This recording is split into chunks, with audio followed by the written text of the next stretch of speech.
Pontareas é a vila galega de máis de 20.000 habitantes con peores datos económicos de todo o país. O 23% da xente vive en risco de exclusión social. Entre o 7 e o 9% da poboación atópase en situación de pobreza material severa. Para combatir esta situación existe a Ordenanza Reguladora de Axudas de Emerxencia Social. Esta regula as axudas que reciben as persoas en situación de extrema necesidade, cando non hai para comer, para pagar a luz, para pagar a auga ou a calefacción, e incluso para pagar un enterro. No último pleno da corporación, o Goberno presentou unha modificación desta ordenanza, necesaria, xa que levaba sen actualizarse dende 2018.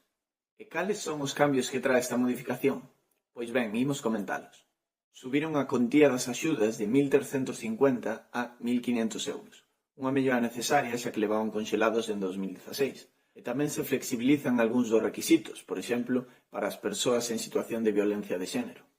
Mais non todo iba a ser positivo. Aquí chegan os problemas. Esta nova ordenanza fai menos claro cales son os gastos cubertos, deixando todo a interpretación, incluindo ademais unha cláusula de bo comportamento. Isto significa que será o persoal técnico o que decida en cada caso, eliminando os criterios obxectivos que protexía o dereito a recibir estas axudas. Outra traba importante é o límite de ingresos, fixando a contía máxima en 661 euros para cada familia, reducindo a porcentaxe que reciben por cada membro adicional a un 10%.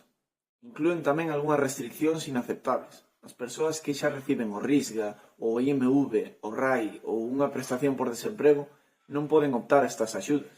E que pasa cos traballadores ou os pensionistas en situación de necesidade? Pois parecen quedar fora tamén. Por último, o pagamento das axudas para produtos de primeira necesidade faise en metálico, en vez de en bonos para alimentos. Este cambio elimina o reparto de alimentos como unha alternativa para as persoas en situación de extrema vulnerabilidade.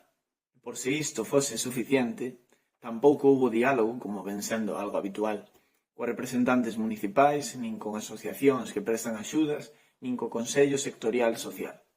Finalmente, esta modificación foi aprobada co voto en contra de PEC por todos estes motivos que fomos comentando.